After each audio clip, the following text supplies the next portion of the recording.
What do you choose? To work from home or in the office? It begins with a whisper. A promise, really. The promise of freedom. The allure of your own space, your own time. The scent of freshly brewed coffee, not from a communal pot, but from your pot. The quiet hum of your own thoughts, uninterrupted by the cacophony of the open plan. This was the dream, wasn't it? The liberation from the fluorescent glare, the forced pleasantries, the draining commute. Work from home. The two words that painted a utopia. But dreams have a funny way of twisting in the dark. What if the silence isn't golden, but a void? What if the freedom is an illusion, a cleverly disguised cage with softer bars? Remember the shift? It felt like a revolution. Overnight, kitchen tables became desks, bedrooms became boardrooms. We adapted. We thrived. Or so we were told. Productivity soared, they said. Efficiency was off the charts. But at what cost? Did anyone stop to ask, what are we truly producing? And for whom? The digital leash, once a convenience, tightened. The boundaries, once clearly demarcated by the office door, blurred, then evaporated. Dawn bled into dusk, weekdays into weekends, work into, well, just more work. The always-on culture wasn't new, but now it had an invitation right into the heart of our sanctuaries. Our homes. Think about it. The subtle pressure. The emails that arrive just as you're logging off. The quick question that stretches into an hour. The unspoken expectation that because you're home, you're available. Always. The performance of productivity, the need to be visibly working, even when the work itself is done. Is this the freedom we envisioned? Or a new kind of surveillance, more insidious because it's self-imposed, fueled by the fear of being forgotten, of being deemed expendable? And what of the office? That place we so eagerly fled. Was it truly the monolith of misery we painted it to be? Or did it hold something vital, something we're only now beginning to understand we've lost? The accidental collisions of ideas in the hallway. The shared laughter over a bad joke. The mentorship that happens organically, not in a scheduled Zoom call. The simple, human connections that weave the fabric of a team, a community. We traded the tangible for the virtual. Handshakes for emojis. Brainstorming sessions for breakout rooms where half the cameras are off. There's a ghost in the machine now, an echo of what used to be. We see faces, but do we see the people?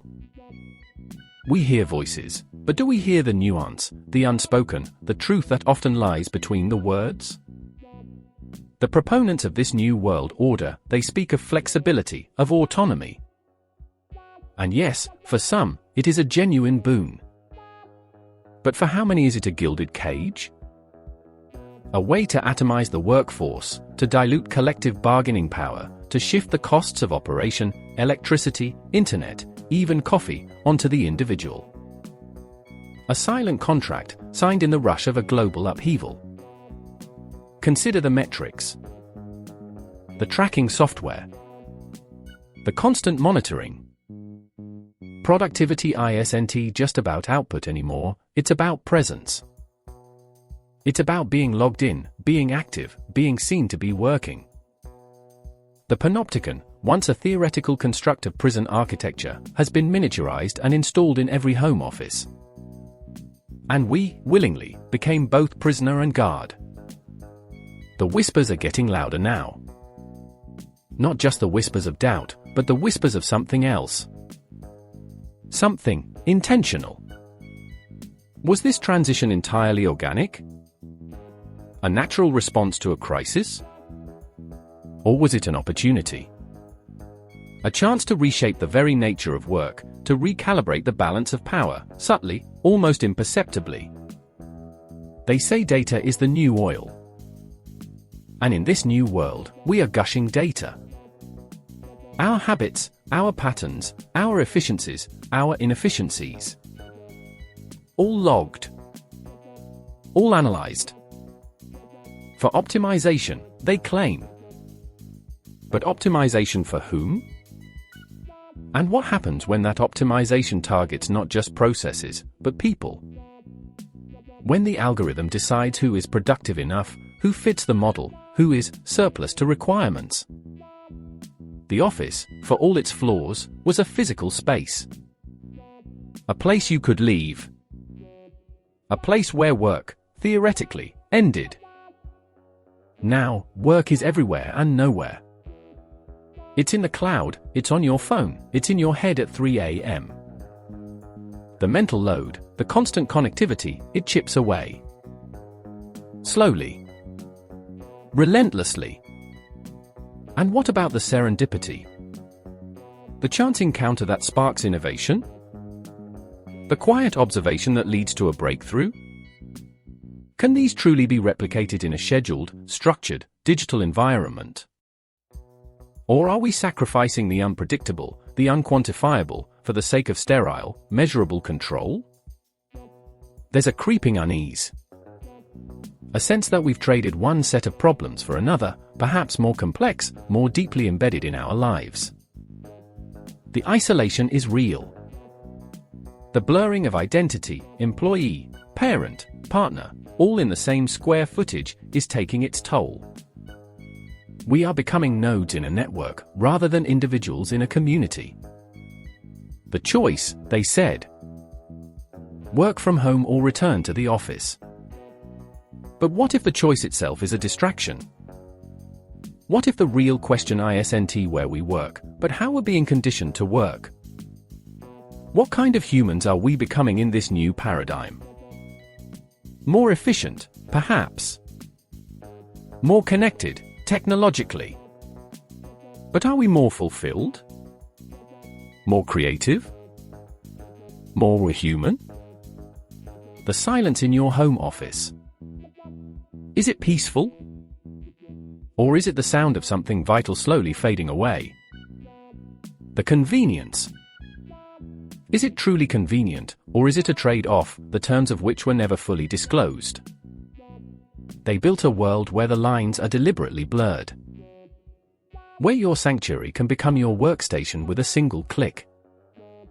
Where the tools meant to connect us can also isolate us, monitor us, and ultimately, perhaps, control us. The future of work isn't just about location. It's about power. It's about attention. It's about who owns your time, your focus, your very essence. Look around your perfect home setup. The ergonomic chair. The second monitor. The perfect lighting for video calls. It's comfortable, isn't it? Efficient. But as you sit there, in your self-contained world, ask yourself, who benefits most from this comfort? Who designed this new normal? And what are the invisible strings attached to this newfound freedom? The revolution was televised, or rather, zoomed. But every revolution has its quiet casualties. And perhaps, just perhaps, the biggest casualty isn't the commute, or the office rental costs. Perhaps it's something far more fundamental. Something we won't realize is gone until it's too late to get back. The whispers continue. Listen closely. They're not just in your head anymore. They're in the code, in the algorithms, in the unspoken policies that shape your day. The question is no longer just home or office. The question is, what comes next? And are we prepared for the answer?